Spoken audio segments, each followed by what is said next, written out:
समज दिल्याच्या नंतर ऋतुध्वजानं ते विषय पूर्णपणे मन लावून ऐकला आणि आचरणात आणला आणि झालेली चूक सुधारून घेतली आणि तिथून पुढे अतिशय सुंदर राज्य ऋतुध्वजाचं चालू झालं.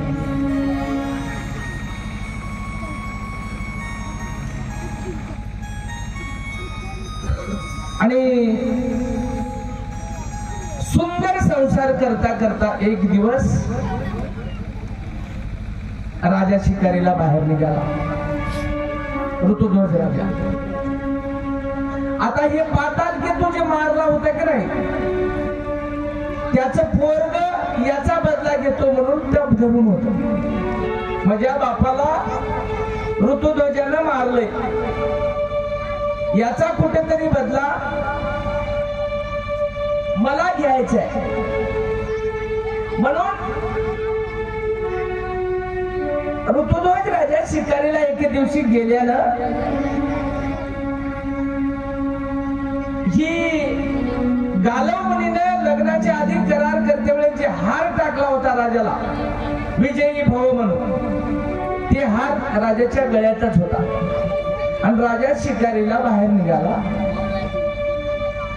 बाहेर निघाल्यावर एक पातालकेतू राक्षसाचा जे मुलगा होता त्यानं काय केलं, हरणाचं रूप घेतलं. हरणाचं रूप घेऊन राजाच्या समोर आला आणि राजाला चकवा देऊन अपेक्षित ठिकाणी त्याला न्यायचा प्रयत्न करू लागला. हरण दिसलं की राजा हे ऋतुध्वज राजा त्या हरणाच्या पाठीमाग शिकारीसाठी धावत सुटला. आता हरणाचा विषय महाराज रामायणामध्ये बी मरीच राक्षस आमच्या सीताबाईला मोहात कोण टाकला, हरणाकडे बघूनच की. तिथं एक हरण वर्णन केलंय आणि इथे एक हरण आहे. आणि रामायणामध्ये दुसरा एक प्रसंग आहे, हनुमंतराय वल्ली आणायला ज्या वेळेला जातात त्यावेळेला मध्ये एक कालनेमी नावाचा राक्षस भेटते. हे मोठे मोठे राक्षस शास्त्राने सुद्धा वर्णन केलेच बघा. राक्षसच व्हायचं असेल माणसाला तर शास्त्राने वर्णन करा, एवढे तरी मोठे हो. देव तर होता आलं नाही, समजा माणूसही होता आलं नाही आणि आम्हाला राक्षसच व्हायचंय तर निदान आमची शास्त्राने तरी नोंद घ्यावं, इतकं तरी मोठं राक्षस हो. त्या कालनेमीचं वर्णन केलं महाराज रामायणामध्ये. आणि मरीची हरणाचं रूप घेऊन सीतेमाईचा असो तर या ठिकाणी पातालकेतूच्या मुलांना हरणाचं रूप घेतलं आणि ऋतुध्वज राजा त्याच्या पाठीमागे धावू लागला. धावता धावता चकवा दिला आणि वेगळ्या दिशेला निघून गेलं हे हरण. आणि एका दिशेनं राजाला मार्गक्रमण मिळाला, दुसऱ्या दिशेनं राजा गेला. मग आता यानं चकवा देऊन या हरणानं काय केलं, पुढे जाऊन मायावी रूप होतो,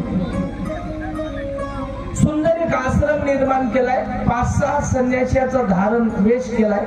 एक 7-8 संन्यासी बसलेत त्या आश्रमात.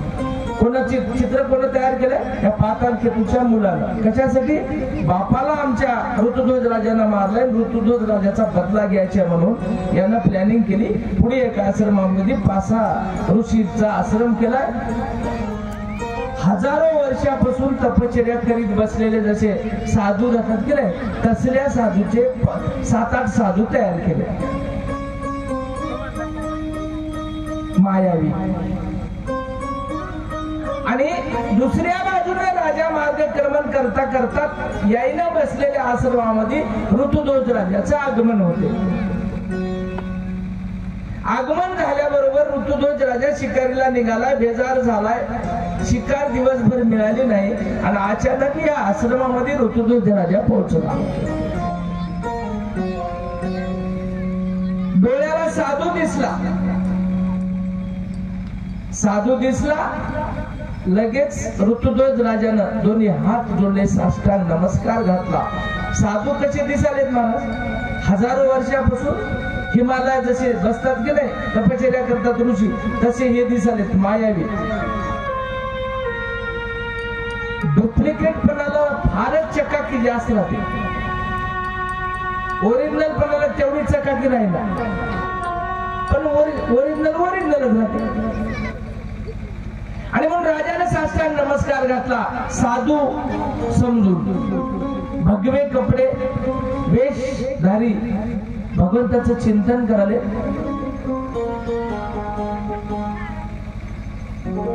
समाज महाराज साधू म्हणून विश्वास करते, आणि साधूला जर मायावे ढोंग घेतलं तर समाजाचा तिथं घात होतो. आणि म्हणूनच आमच्या सिद्धांतांनी सांगितलंय, साधू कोणाला मनावून साधू कसा ओळखाव, त्याची बी नजर सांगितली, त्याची दृष्टी सांगितली. आणि म्हणून सिद्धांतांनी आमच्या वर्णन केलंय, अनंत ब्रह्मांडाची गोवी ते गोविनी सद्गुरु पायी, तया नाम गोसाई दुजिया म्हणता दूषण. अनंत ब्रह्मांडाची गोवी ज्याच्या पायामध्ये सामावली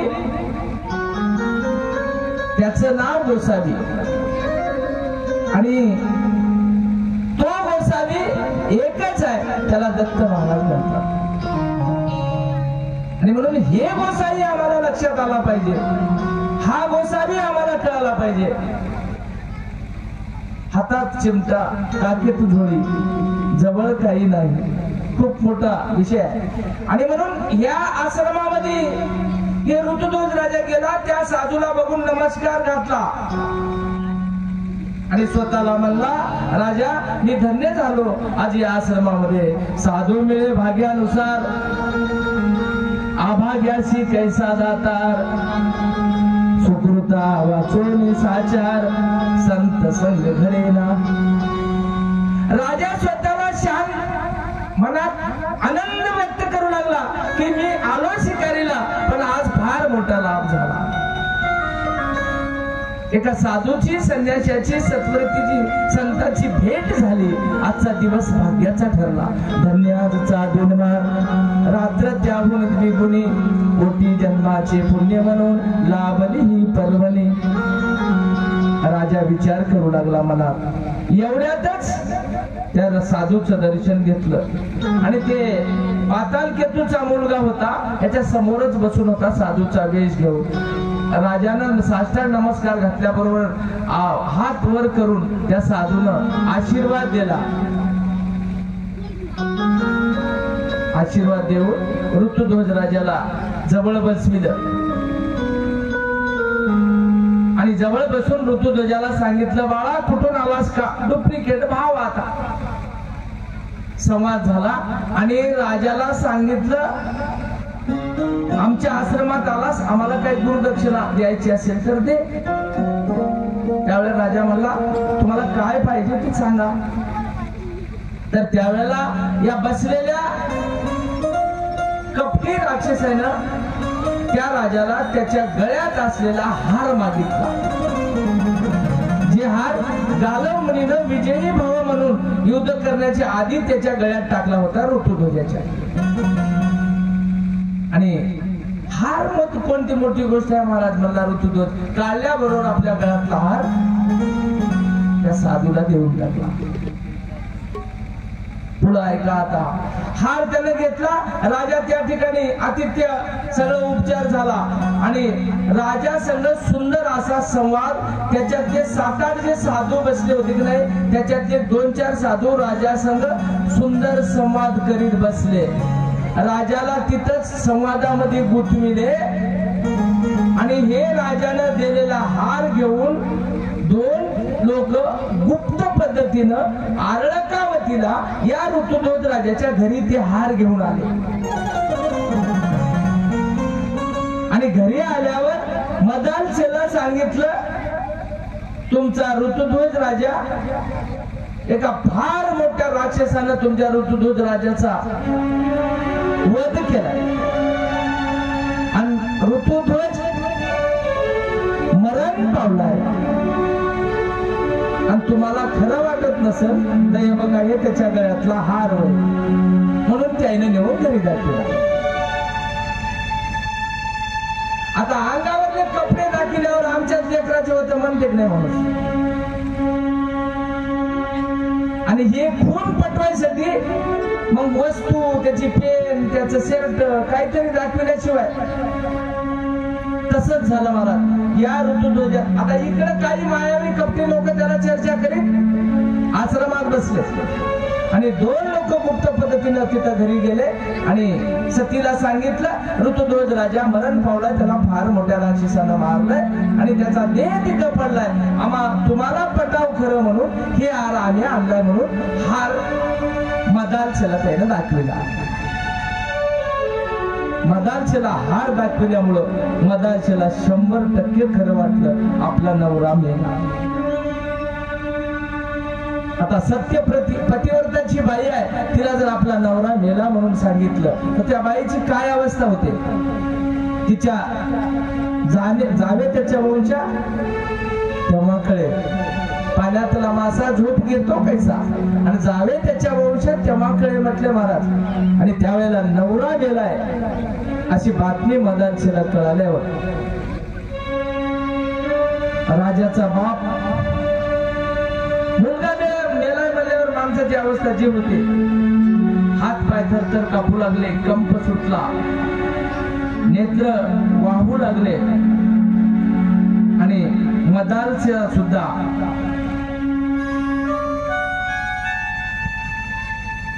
गतप्राण होण्याच्या अवस्थेत आली. मदालचा नवऱ्याच्या मरणाची बातमी ऐकली आणि मदालचा खाली पडलेली आहे. वडील एका बाजूला विकळ अवस्थेत आहे. एवढ्यामध्ये ऋतुध्वज राजाचं तिथं आगमन होते. तिथला संवाद आश्रमातला संपते. या गुप्त लोकांनी हे काम केलं, गुप्त लोक निघून गेले. तिथून राजा सुटला. इकडं मदालछेचा जीव गेला. 2 मिनिटं झाले की राजाचं आगमन घरी झालं. आगमन घरी झाल्यामुळे राजाच्या वडिलाला बरं वाटलं. बातमी मेला म्हणून कळाली होती, पण मुलगा घरी आला. पण दुसरी भानगड अशी, मदालछेचा जीव गेलाय, मदालछेचं मड घरी पडलंय. त्याच्यामुळं तर नवरा मेल्यामुळं आता नवरा घरी दिसाला, अशी परिस्थिती निर्माण झाली. आणि ही बातमी सगळी तिथल्या ऋषी मुनीला सगळ्याला कळाली आणि सगळेच ताबडतोब ऋतुध्वजाच्या घरी महाराज सगळ्या ऋषीनं गर्दी केली. विपरीत घडलं. मदालसा मेली ही चुकीची बातमी कळाली आणि लगेच ऋतुध्वजाचं आगमन झालं. ऋतुध्वज मनाला दुःखी वाटू लागलं. त्याला दुःख वाटतेच ना. आणि म्हणून सगळे ऋषीमुनी जमले. ऋषीमुनीने त्या ठिकाणच्या सगळ्यांनी निर्णय घेतला. विनाकारण तिचा जीव गेला. कुठलंच कारण नाही, कुठला बट्टा नाही, कुठला डाग नाही. ही सगळ्या पातालकेतूच्या मुलाने केलेली कर्तबगारी ह्या सगळ्या जमलेल्या ऋषीच्या लक्षात आली महाराज. आणि सगळ्यांनी निर्णय घेतला, या मदालछेला पुन्हा आपण जिवंत करायचं. त्यावेळेला काय करायचं सर्वांनी त्या ठिकाणी निर्णय घेतला. सगळा मेळावा कैलास पर्वताच्या मालकाला म्हणजे महादेवाला पाचारण केलं आणि बोलून घेतलं. म्हणजे तुम्ही या. आणि ही परिस्थिती बघून शंभू महादेवाचे आगमन ऋतुध्वजाच्या घरी झालं. आणि त्यावेळेला ऋषी मुनीने सांगितलं शंभू देवाला, महादेवाला, की देवा, विनाकारण असल्या गोष्टीमुळे मदालछेचा जीव गेलाय. तिला मरणाला काहीच कारण नाही की हे प्रकरण आहे. सगळ्या देवतेनं ऋषी मुनीनं महादेवाला सांगितलं आणि या बाईला उठविणं अतिशय महत्वाची गोष्ट आहे. डायरेक्ट मरणाचं खातं ज्या देवतेकडे आहे, जगाची उत्पत्ती स्थिती आणि लय करायचं खातं ज्या दैवतेकडे आहे त्याला म्हणतात महादेव. आणि महादेवाची स्तुती या सगळ्या ऋषी मुनीनं केली आणि प्रार्थना केली की एकदा मदालसेला जिवंत करा. सगळ्यांचं म्हणणं ऐकलं महाराज. गाव करीते रावलं बिन, त्याच्यामुळं सगळे जमल्यामुळं महादेवालाही भाग पडलं की यायचं ऐकावं लागलं आणि सगळ्यांनी एकमुखानं निर्णय घेतला हिला उठवा देवा. आणि देवाची काकूट केली. महादेवानं सांगितलं तथास्तु, मनोवांछित फळ तुमचं पूर्ण होईल.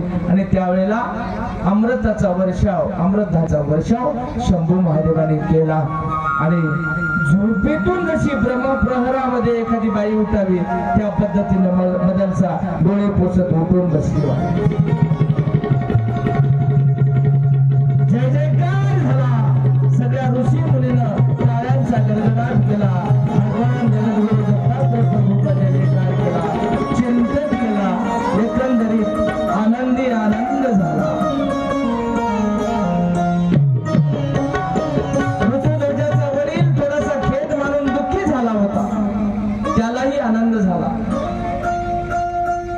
आनंद होणारच. आणि अशा पद्धतीनं आनंद झाल्याच्या नंतर, मदांचा जिवंत झाल्याच्या नंतर सगळ्यांनी आनंद व्यक्त केला. ऋषी मुनी सगळे आपापल्या आश्रमाला निघून गेले आणि सुखी संसाराच्या पुन्हा गाडीला सुरुवात झाली आणि अतिशय सुंदर असा संसार तिथून चालू झाला महाराज. आणि सुंदर असा संसार करता करता संसाराच्या वेलीवर गोंडस अशी 8 फुलं निर्माण झाली. आणि तिथून पुढं ऋतुध्वजाला आणि मदालसेला सिद्धांताने 8 लेकरं झाले म्हणून सांगितलं.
अशा पद्धतीने त्या ठिकाणी महाराज ऋतुध्वजाला आणि मदनसेला 8 पुत्र झाले. पुत्राला गर्भामध्येच परज्ञानाचे डोस पाजायला सुरुवात केली महाराज. जगाच्या पाठीवर स्त्रीचं वर्णन कुणीही करू द्या. आमच्यासारख्या चिपड्या कवीची तर बोलती बंद होतेच, पण शास्त्र सिद्धांताची लेखणी जिथं बंद पडली तिथं वर्णन सुरू केलंय मदालसेचं महाराज. तिनं लेकराला आपल्या पाळण्यात उपदेश केलाय. त्याच्या आधी जाग जाग रे पुत्र राया, जाई सद्गुरु शरण, देहे तू व्यापिलासी, चुकवी जन्म मरण. खूप मोठं ज्ञानेश्वर माऊलीनं मदालसेवर अभंग केलेत. त्यामध्ये काही प्रवृत्तीचे आहेत आणि काही निवृत्तीचे आहेत. खूप मोठं काव्य आहे. आणि म्हणून मदालसेनं पाळण्यामध्ये एका बाळाला ब्रह्मज्ञान देऊन परज्ञानापर्यंत तिनं संस्कारित केले लेकराला. अशा पद्धतीचे महाराज 8 लेकर झाले आणि 8 लेकर हळूहळू खूप मोठा विषय आहे. आपल्याला आता दिवस कमी आहेत आणि कथा जास्त राहिल्या सांगायचं आहे. त्याच्यामुळं आपल्याला थोडस पुढे चालायचं आहे. आणि म्हणून 8ही लेकराला सुंदर संस्कारामध्ये वाढविलं महाराज. लेकरावर संस्कार कसे टाकायचे या गोष्टीला सिद्धांताने या ठिकाणी 100% माईला जिम्मेदार ठरलं. इथं जसं लेकराला घडविण्याचं श्रेय मदालसेला दिलं, तसंच लेकराला संस्कार टाकण्यामध्ये जर एखादी आई कमी पडली तर दोषी लेकरापेक्षा संस्कार टाकणारे लोक पहिल्यांदा शास्त्राने त्याच्यावर अंडरलाईन केली महाराज. म्हणून आम्हाला लेकरावर संस्कार टाकत असताना आता त्याची नितांत गरज आहे. लेकराला शाळा, शिक्षण, राजकारण, समाजकारण, परमार्थ सगळं शिकविता लेकराला आम्हाला हळूहळू शाळेत न मिळणारं ज्ञान आम्हाला कुणासंग कसं वागावं याचा हळूहळू आम्ही सुद्धा मार्गदर्शन लेकराला करावं लागते. आणि आता आमच्या इकडे कोणती माय अशी आहे हो, लेकराला आनंद पाठ केल्याशिवाय जेवायला देईना. एखाद्या बाईनं हात वरी कर, मी माझ्या लेकराला आनंद पाठ केल्याशिवाय जेवायला देईना असं म्हणणाऱ्या माया किती येतात. एखादी लेकरू आमचं आनंद पाठाला जर जावं लागलं, हरिपाठाला जर जावं लागलं तर आमच्या मायामधून म्हणाल्या, गोसाई होतोस काय रे.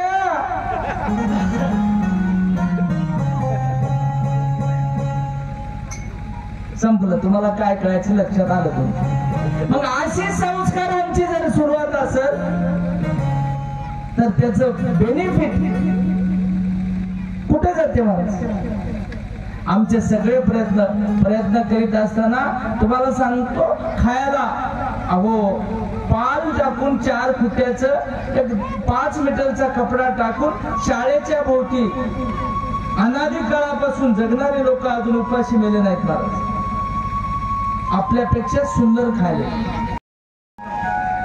चिंते से घटे चतुराई, दुख से घटे शरीर, पाप से घटे लक्ष्मी, कह गए दास कबीर. आणि म्हणून आम्हाला चिंताच करायची असेल तर आमचं जन्म मरण कसं चुकल याची चिंता करायला पाहिजे. आणि आमची पाठीमागली पिढी आम्हाला त्यांच्याकडून चांगल्या अपेक्षा असतील तर आम्हाला संस्कारही तसेच करावे लागतील. रोपवाटिकेमध्ये जगातल्या कुठल्याही रोपवाटिका तुम्ही बघा, रोपवाटिकेमध्ये एकाही झाडाला महाराज फळ येणार. रोपवाटिकेत एकाही झाडाला फळ येणार, पण सगळे झाडे रोपवाटिकेतच वाढतात. तसलं होय आमचं गृहस्थाश्रम हे रोपवाटिका होय. कोणतं झाड कसं निर्माण करायचं इथं ठरलेलं आहे. मग आता त्याची लागवडीची जागा त्याच्या कर्म प्रारब्धानं मिळू द्या, काय मिळायचं तसे. मग आमचं रोपवाटिका होय. इथं खत पाणी मिळते, संस्कार मिळतात आणि उगवण क्षमतेला भर देऊन इथं रोपाची वाढ होते. सुंदर असं रोपट तयार केलं जाते आणि याचं नंबर 1चं झाड होते. याची गॅरंटी जिथे येते त्याला गृहस्थाश्रम म्हणतात. पुढचे ब्रह्मचर्य आश्रम सोडल्याच्या नंतर हे गृहस्थाश्रमात संन्यास आश्रम आणि वानप्रस्थ पुढचे 2 आश्रमचे कायम सक्सेस व्हायचे असतील तर आम्हाला लेकरायला संस्कार नीट टाकावं लागते. पोरगमई सोयच करणं झालंय हो. चौकात येऊन सांगालय आपण आपल्या मायबापाला जोडे हाणून बाहेर काढले. करील की सोय पोराच्या देखत सांगावं करावं लागते आपल्या मायबापाची सोय. आपण ते बघू लागलं की न बोलताच कळो येते उत्तर असो. आणि म्हणून मदालसीच्या बाबतीमध्ये शास्त्राने लेखणी बंद केली महाराज. इतका महिमा मोठा तिचा आहे. कुठंच कर्तव्यात कसूर न केलेली माऊली तिनं 8 लेकराला घडविलं. आणि एके दिवशी सगळ्या 8ही लेकराला तिथं बाजूला अर्लकावती नगरीच्या बाजूला एक लाख्यावन आहे. लाखावनामध्ये दत्त महाराजाच्या दर्शनाला हिनं लेकरं घेऊन माऊली त्या वनात गेली. वनामध्ये बसली. दत्त महाराजाचं आगमन होणार होतं. मदालसा दत्त भगवंताचं चिंतन करणारी अखंड दत्त गुरुची भक्त होती. लेकरायला तिनं एक संन्यासाचा वेश घेऊन लाख्या वनामध्ये दत्त महाराज प्रगट झाले. लेकर आपले सगळे जवळ बसविले. आपणही दर्शन घेतलं. लेकरालाही दत्त महाराजाचं दर्शन घ्यायला लावलं आणि थोडासा संवाद झाला. दत्त महाराज अंतर्धान झाले. सुंदर संसार चालत असताना दत्त महाराजाची कृपा झाल्यामुळं संसाराची आसक्ती सुटू लागली. राज्याचा मोह राजाच होता. ऋतुदूत राजाची बायको होती. राज्याचा मोह नाहीसा होऊ लागला. कारण भगवंताचं दर्शन झालं की नाही काहीतरी आमच्यात तलाटणी मिळते. चांगल्याच्या संगतीत राहिलं की नाही आमचा विचार नक्कीच बदलते महाराज. आणि म्हणून दत्त महाराजाचं दर्शन झालंय आणि हळूहळू हळूहळू संसाराचा मोह सुटू लागला. लेकराला जवळ घेतलं आणि सांगितलं बाबा आम्ही संसारात पडलो. आमच्या जीवनाचं नुकसान झालंय. तुम्ही तरी संसाराला वळपून चला आणि सगळ्यांना तुमच्या जीवाचं हित जीवाचं कल्याण करून घ्या. आणि म्हणून दत्त महाराजा भेटीच्या नंतर राजाचा मोह सुटला आणि सगळ्या जवळ लेकराला घेतली आणि सांगितलं तुमच्या जीवाचं हित करायचं असेल तर आपल्याला सह्याद्रीला जावं लागेल.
पद्धतीनं मदालसेनं जे पाळणा गीत गायले खूप मोठं आहे महाराज, ते लई मोठं आहे. त्याच्यामध्ये प्रवृत्तीचा भाग वेगळा आहे आणि निवृत्तीचा भाग वेगळा आहे. आता महाराजांनी जो गायला तो प्रवृत्तीचा भाग आहे आणि निवृत्तीचा भाग जाग जाग रे पुत्र राया जाई सद्गुरु शरण देहे तू व्यापिलासी चुकवी जन्म मरण गर्भवासू कटारे येते दुःख दारुण सावध होई गारे गुरु पुत्रा तू सुजान जागर पुत्र राया जाई सद्गुरु शरण देह तुला दिलासी सुखवी जन्म मरण. अशा पद्धतीनं गुरु उपदेश, गुरुचा उपदेश काय आहे? मदालसेनं गुरुपुत्राची काय जिम्मेदारी आहे, गुरुपुत्राचं काय कर्तव्य आहे? मदालसा म्हणे पुत्रा ऐक बोलणे माझे 84 घरा माझी मन व्याकुळ तुझे बहुत चिंतोसी पाहता विषयासी वांजे जाण हे स्वप्न रूप येते नाही बाजूजे. खूप मोठी आहे हे मदालसा गायलो दिवस याच्यातच जाते, एवढा मोठा हा विषय. सारांश सिद्धांत असा आहे की मदालसेनं गुरुपुत्राची काय कर्तव्य आहे, गुरुपुत्राची काय जिम्मेदारी आहे, गुरुपुत्रानं इष्ट साध्य हेतू काय करावा, हे सगळं ती मदालसेचे अंगाई गीत जर आपण वाचले, आत्मसात केले, त्याच्यातही सैद्धांतिक आपल्याला अभंग बघायला मिळतात. आणि म्हणून ह्या मदालसेनं 8 जणाला एका जागी बसविलं आणि सांगितलं बाबा या संसारामध्ये मजा नाही, दुर्लभू हे वखटाय, संसार कसा आहे वखटाय, इथं सुख नाही. मारता सायन होती माता पिता, सायन होती वाई जावाई, आपणा आपण साय पाही, साय सद्गुरु समर्थ तेच करीती स्वहित, एका जनार्दना शरण नोहे एकपणा वाचून. संसारातले लोक कुठपर्यंत साथ देतात. नाथरायाने महाराज शेरा मारला. आम्ही मोठमोठे युवाई जावाई बारीक नाही, मोठा राहावा, आपल्याहून मोठा राहावा अशा भावनेनं मोठमोठ्याला युवाई करावे. आणि सगळ्या युवया जावयाचा सर्वे केला महाराज नाथ महाराजांना आणि लिहून ठेवलं साधावया परमार्था.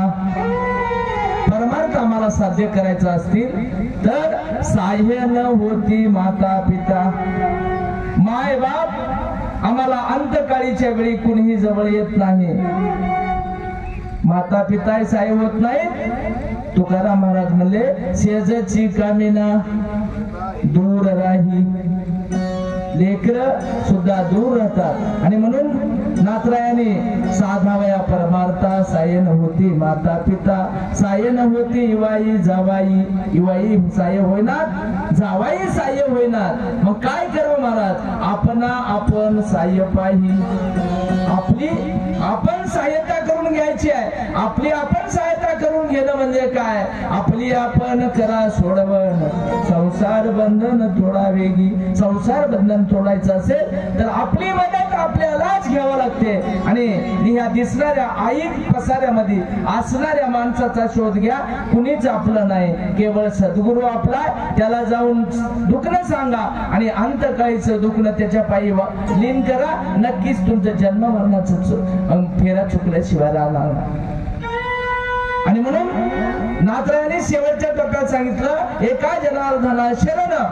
कुठं शरण जा? नवे एकपणा वाचून. जिथं एकपणा आहे, द्वैत आला की तिथं सद्गुण. एकपणा जिथं आहे, अनन्य भक्ती जिथं आहे, तिथं भगवंताची मूर्ती आहे. आणि म्हणून आमच्या भावाचा एकविधपणा दिसून आला पाहिजे, अनन्य भक्ती आमची झाली पाहिजे. आणि म्हणून हा सगळा बोध मदालसेनं आपल्या लेकरायला केला.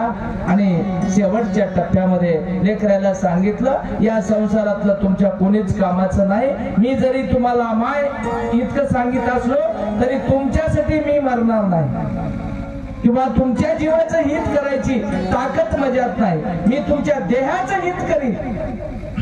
मायबाप लेकराच्या देहाचं हित करतात. लेकरू आपलं आयुष्यभर काय खाईल याची चिंता करतात, पण आपलं लेकरू 184तून बाहेर निघावं याची काळजी संतांनी सद्गुरूंनीच करावी लागते. म्हणून तुम्ही संत माय बाप कृपावंत, कायमी पतित कीर्तिवानो. संत जनाची मुक्ती अशी आहे. आणि आम्हाला जन्म मरणाच्या फेऱ्यातून मुक्त करायचं असेल तर सद्गुरू शिवाय आम्हाला गत्यंतर नाही. आणि म्हणून मदालसेनं सगळ्या लेकरायला एका जागी बसविलं आणि आपल्याला सह्याद्रीला जायचं आहे असं सगळ्याला सांगितलं महाराज. 7 लेकर तयार झाले, माईचं ऐकणारे 7ही तयार झाले, पण 8वा सगळ्यात लहान होता. त्याचं नाव आरळक राजा. आरळक माईचं ऐकायला तयार होत नव्हता. सांगून बघितलं माईनं, मदालसेनं, आता ऐकील उद्या ऐकील. लेकराला किती लेकरांना वसवस करू द्या, माय तुम्हाला सांगू काय, मायेची चालच आहे ना. जिथं मायेचं सागर आहे त्याला माय म्हणतात. जगामधला कुठलाही गुन्हा असू द्या, कसलाही गुन्हा असू द्या, ज्या न्यायालयामध्ये टोटल माफ केल्या जाते त्या न्यायालयाला माय म्हणतात. लेकराचा गुन्हा, सगळे गुन्हे माफ होतात महाराज माईपाशी. ते न्यायालयच असं आहे. आणि म्हणून 1दा 2दा 3दा प्रयत्न केले. आरळकाला सांगितलं, आरळक तू माझं ऐक, सह्याद्रीला चल. आरळकाने सांगितलं, आई क्षत्रिय घराण्यात आमचा जन्म झाला, एवढी मोठी सुख संपदा, एवढं मोठं ऐश्वर, एवढं मोठं राज्य, एवढं मोठं पद, एवढं मोठं सैन्य, हे सगळं सोडून माहुराला जावं, मिळेल तेव्हा खावा, मनासारखं मिळेल ना, असला उपभोग सोडून तिथं जाऊन इतकं लय दुःख कशाला भोगाव, कोण्या देवाला सांगलंय म्हणलं. ते माईला चेड्यात काढू लागलं. 1दा 2दा सांगून बघितलं, ऐकणं असं वाटलं. त्यावेळेला ह्या 7 लेकरायला घेतली माय आणि सह्याद्रीला गेली महाराज घेऊन. त्या ठिकाणी सुंदर असा आश्रम निर्माण केला आणि भगवंताचं चिंतन करीत मदालचा आणि हे 7 लेकर आरळकाचे भाऊ सुंदर दिवस क्रमू लागले. सुंदर दिवस क्रमू लागले खरे, पण माईच्या मनात रुखरुख होती. या 7 लेकरांच्या जीवाचं हित होणार आहे, याच्यात अडचण नाही. पण 8वा जे आरळक राज्यामध्ये गुंतलाय, राज्याचा मोह त्याला झालाय. त्याच्या जीवाचं हित झाल्याशिवाय माईचं मन समाधान होईल. पुन्हा एकदा आरळकाला आमंत्रित केलं सह्याद्रीवर आणि आरळकाला सांगितलं, राजा ऐक, या दिसणाऱ्या जगात तुला खूप मोठा आनंद वाटायलाय, पण त्याच्यात समाधान नाही, त्याच्यात सुख नाही, त्याच्यात तुझं जन्म मरण्याची चुकण्याची ताकद नाही. तू खूप मोठा राजा असशील, पण ते कामाचं नाही. जाग जाग रे पुत्र राया, जाई सद्गुरु शरण, हा देह तो व्यापिलासी, हे जन्म दूर करी जन्म मरण. हे असं ऐक, विनंती केली मला. तरीही आरळक म्हणला, आमचा क्षत्रियाचा धर्म आहे, राजानं राज्यपद सोडून सह्याद्रीवर जाऊन संन्याशासारखं गोसायासारखं फिरणं आम्हाला मान्य नाही. आणि त्यावेळेला मात्र मदालसेचा नाईलाज. ठीक आहे, 2 वेळेस संपलं आणि 2 वेळेसही सांगून प्रयत्न केला, आरळक ऐकला नाही. आता मात्र मदालसेला या 7 लेकरांमध्ये बसली, पण आरळकाचं नाव झोपेत घेऊ घेऊ उठू लागले. माझ्या आरळकाचं कसं होते माईला बघा तुम्ही, 8 लेकरं नाव. आणि आमच्या गावामध्ये घटना सांगतो तुम्हाला. 4 लेकराची एक माय धडधड लढू लागली. मी म्हणलं आजी काय झालं लढायला? एक कलेक्टर आहे, एक PS आहे, आपला एक ग्रामसेवक आहे, एक PS आहे, दुसऱ्याला चांगला पगार आहे. बापा 3 चांगले हातर म्हणले, त्याची काही अडचण नाही. मग ते 4थंच लई आहे म्हणजे वंगळ दारू पिऊन हिंडाले, त्याचं कसं होईल की? दृष्टांत संपला. पण सिद्धांत असा आहे, चांगला आहे त्याचं नाव कोणी घेणार? ज्याचं नीट नाही, ज्याचं बरं नाही, त्याची चिंता मात्र माईला कायमची टोचत राहते. निज ध्यास लागला माईला पुत्राचा. जगामध्ये अशी एकच माय होऊन गेली, आपल्या लेकराचं जन्म मरण चुकलं पाहिजे म्हणून काळजी करणारी आणि आटोकाट प्रयत्न करून त्यांचं जन्म मरण चुकविण्याला भाग पडणारी केवळ मदालसा आहे. तिला शास्त्राने सुद्धा आग्रक्रमाने तिच्यावर लिखाण केले. सती अनुसयेसारख्या काही तुरळक स्त्रिया आहेत, त्यांचे लिखाण सुद्धा करताना शास्त्राची बोबडी वळली. त्यापैकीच ही आहे एक. आणि म्हणून 2दा सांगितलं, ऐकलं नाही मला. 3ऱ्या वेळेला हिची चिंता वाढली. पुन्हा एकदा बोलून घेतलं. हे 7 जण म्हणले, आई काय झालं? नाही काही नाही रे बापा, म्हणजे आरळकाचं कसं होते एकदाच बोलून त्याला सांग म्हणले, काय हरकत नाही बघू दे. 3ऱ्या वारीला बोलिला महाराज सह्याद्रीवर आणि सांगितलं, आरळक ऐक. आरळकाने सांगितलं ते शक्य नाही. वरदानाने आरळकाला सांगितलं होतं, क्षत्रियाचा धर्म सोडून संन्यासी होणं तुम्हाला शोभत नाही.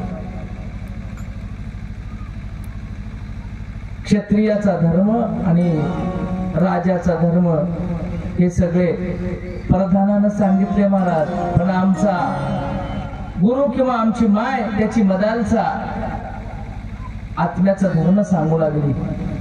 पण पटलं नाही. 3 वेळेलाही त्याला बोलून आणलं, पटलं नाही. शेवटी मदालसेनं सांगितलं, बाबा आता ऐक. ठीक आहे, माझं ऐकू नको. मोठा खेद मनात निर्माण केला आणि सांगितलं, बाळा तुझ्यावर ज्या वेळेला कठीण प्रसंग येते, मरणाच्या खाईमध्ये तू ज्या वेळेला जाशील, आता तू 5 मिनिटात मरणार आहेस, अशा वेळेला तुला एक कामाला येणारी वस्तू मी देतो. त्यावेळेला एक पेटी आईनं मदालसेनं, पेटी म्हणा, कुठं अंगठी म्हणलंय, कुठं पेटी म्हणलंय, कुठं ताईत म्हणलंय, लिखाणाचे प्रकारात वेगवेगळे. आणि म्हणून एक ताईत म्हणा, पेटी म्हणा, अंगठी म्हणा, आईनं अशी पेटी दिली.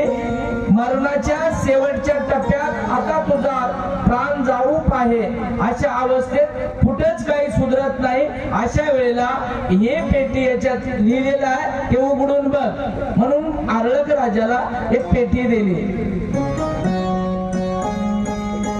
आणि मी तुझी माय हो, मी तुला जन्म दिलाय, जाऊ दे बाकीचं काय ऐकशील न ऐकशील, पण माईचं तुला एक ऐकावं लागते. शेवटच्या टप्प्यामध्ये जीव जायची वेळ जर तुझ्यावर आली तर जीव जाण्याच्या आधी ही पेटी उघडून बघल्याशिवाय जीव सोडू नको म्हणे. आणि मला वचन दे. वचन घेतलं महाराज, ठीक आहे मला काही हरकत नाही. वचन घेतलं, पेटी घेतली किंवा ते ताईत घेतलं किंवा अंगठी काय म्हणायचं मला, घेतलं आणि आरळक राजा निघून गेला. निघून गेल्याच्या नंतर पुन्हा मात्र माईला हुरहुर लागली. माईचं अन्न कधी झालं, चिंता सारखी करू लागली. 7 जण भाऊ जवळ आले आणि माईला सांगितलं, मा आमचे माय जेवच ना झाले हो. म्हणले काय झाले? एकूण एका कुचबुच कराले. आणि एका दिवशी सायंकाळच्या वेळी मदालसेला जवळ घेतलं. 7 लेकरानं, माय तुला हुरहुर हुरहुर, पण आम्ही घेतलेल्या निर्णयाला तुझी मंजुरी लागते. मदलसेनं सांगितलं, माझ्या आरळकाच्या जीवाचं हित होत असेल तर तुम्ही कोणताही घेतलेला निर्णय मला मान्य राहील. वचन घेतलं माईचं आणि सांगितलं. सगळेजण एका जागी बसले. आपण काय करू म्हणले. मदलसेचा भाऊ होता काशी राजा, सम्राट राजा होता. त्या राजाकडे जाऊ म्हणले आपण सगळेजण मिळून, आणि त्या राजाला सांगू आरळकावर आक्रमण करायला लावू. आरळकावर त्याचं सैन्य, त्याची प्रॉपर्टी सगळ्याचा विध्वंस करून टाकून आणि त्याला नेस्त नाबूद करून नंतर सह्याद्रीवर घेऊन येऊ. आता राज्य भोगालय म्हणून राज्याचा मोह आहे की नाही. तसं त्याला मनानं कळत नसत तर आपण त्याला परिस्थितीतून शिकून देऊ. पण असं करते वेळेस, एखाद्या वेळेस भर रस्त्यामध्ये जर एखाद्यानं चापट मारली, शेजारून जर माय जाऊ लागली तर त्या माईला बरं वाटेना मला. दुसरा भाऊ म्हणला, चापट दारू सुटाव म्हणून मारा लाव, मग अजून हाण म्हणली दोन. असलं जाऊ. आरळकाचा त्याला नीट करायचं असेल, सद्गतीला लावायचं असेल तर काही निर्णय घ्या. याची प्लॅनिंग ठरली. काशी राजाकडे गेले. सम्राट होता राजा. काशी राजाकडे गेलं. त्या ठिकाणी राजश्रीच्या जाऊन घरी राजाला दंडवत घातला, प्रणाम केला आणि राजानं आदरातिथ्य केलं, बसविलं आणि सांगितलं, सांगा येण्याचं काय प्रयोजन आहे. त्यावेळेला आता बघा, आता काय ठरलं होतं आणि आता हे इथं काय म्हणतात राजाला. राजाला म्हणले, राजश्री आमच्या 7 भावायला आरळकानं एवढ्या मोठ्या राजातला एक सुत्रीचा तोडाही वाटणीला दिला नाही. म्हणजे राजाचे सगळे 8चे भाऊ 8 किसे किती हो 8च हो. आमच्या माईचा एक झाला पाहिजे म्हणजे 9 हिशे व्हायला पाहिजे. काशी राजाला म्हणाले, आम्ही भाऊ आम्हाला ताप दिला तर दिला, पण जन्मदाती माय होय, माईला सुद्धा मारून बाहेर काढले म्हणजे आरळका. आणि त्या दिवसापासून आम्ही सह्याद्रीवर राहिल्या. एवढा मोठा अन्याय केलाय म्हणजे आमच्यावर या आरळक राजानं. आमचाच राजा होय आणि आमचा भाऊच होय. कुठलाच वाटा नाही, हिस्सा नाही, माणुसकी नाही, मर्यादा नाही, मान नाही, पान नाही, काहीच नाही. आम्हाला जोडे हाणून बाहेर काढले म्हणून आम्ही सह्याद्रीवर जाऊन राहिल्या. महाराज आम्हाला शासन आमच्यावर दया करा, न्याय मिळवून द्या म्हणून काशी राजाच्या जाऊन हे 7 भाऊ मदलचा पायाला लागले. राजाला, त्या सम्राट राजाला काय माहित आहे हो इकडं. हे सगळे एकमुखी बोलालेत, एका मुखानं बोलालेत म्हणून त्या राजानं खरं समजिलं. आणि आणि त्या राजाला शेवटची विनंती केली, महाराज आम्हाला हिस्सा देना तर देना, यानं आम्हाला बाहेर काढलंय, माईलाही बाहेर काढलंय, तुम्ही काय करा, राजावर आमच्या परचक्राचा वेढा आला आणि आरळक राजाला त्याची प्रॉपर्टी सगळी आम्हाला देना तर देना म्हणले हिस्सा, आम्हालाही नको आणि त्यालाही नको म्हणले, तुम्ही जिंकून तुमच्या ताब्यात राहत घरानं टाकून द्या, तुमच्या प्रॉपर्टी मध्ये मिसळून टाका, फक्त एक करा, आरळक राजाला हे करतावळी सगळी पुण्यस्त नाबूद करतावळी, त्याचा पराजय करतावळी वार करून फक्त जीव मारू नका म्हणजे, त्याला फक्त जिवंत ठेवा, बाकी सगळं नेस्त नाबूद केल्याशिवाय राहू नका. काशी राजाला सगळ्या गोष्टी महाराज याच्या पटल्या आणि राजानं सांगितलं चिंता करू नका, जा. आणि एके दिवशी महाराज यायची प्लॅनिंग सक्सेस झाली. काशी राजानं 36 अक्षुणी सैन्य घेऊन चाल करून आला आरळकावतीवर आणि राजाला येऊन आरळक राजाला आव्हान केलं, म्हणे राजा तुझं राज्य तुझं सैन्य सगळं मला देऊन शरण ये, अन्यथा युद्धाला तयार हो. आरळक राजा म्हणला उगच्या उग देण्याला घेण्याचं मयावर परचक्र कस काय बाबा, मी आरळकानं कधी कोणावर काय आले केलाच नव्हता. आरळक राजाला कमाल वाटू लागली, माझ्यावर एवढं मोठं परचक्र यायचा वाद आहे, राजानं त्या काशी राजानं मला चॅलेंज केलंय, आव्हान केलंय, तर नेमकं झालंय काय. आता पुढून आव्हान केल्याच्या नंतर आपल्याला त्याला प्रतिसाद द्यावा लागेल ना. मी चांगलं वरडू द्या की आपसून वरडू द्या, तुम्हाला शाही बोट टाकावं लागेल, त्याच्या मागे जावं लागते, ते येणं राहू द्या कसंही राहू द्या, असंच समजिलं त्याला. काशी राजानं आक्रमण केलं, घरी चलून आलं, नाही लागलं त्याच्या माग जावं लागते. आरळक राजानं त्याचं आव्हान स्वीकारलं महाराज आणि एके दिवशी युद्धाची तयारी झाली. युद्धाला सुरुवात झाली. काशी राजाने सांगितलं, राजा आरळक राजाने सांगितलं काशी राजाला, म्हणे राजा मी तुझ्यासोबत युद्ध करायला तयार आहे, पण मला एक सांग, तू माझ्यासोबत युद्ध करण्याचं नेमकं कारण काय. याईने वेगळं सांगून त्याला तयार केलं होतं. आता आरळक विचारालाय, तू माझ्यावर चाल करून आलास, याचं नेमकं कारण काय. त्यावेळेला काशी राजा म्हणते, पापी चांडाळा आरळका, 7 भावाला मारलास, माईलाही मारलास, सह्याद्रीला काढून दिलास, अन्न पाणी त्याला घालणारलास, त्याचा हिस्सा देणार झालास, त्याला नीट सांभाळणार झालास, तुझ्या इतका दरिद्री तूच, तुझ्या इतका दुराचारी तूच, आणि म्हणून तुझ्यावर चाल करण्यासाठी आलोय. आव्हान आहे तुला, युद्धाला तयार हो. आरळक राजाने सांगितलं, काशी राजाचा काहीतरी गैरसमज झालाय.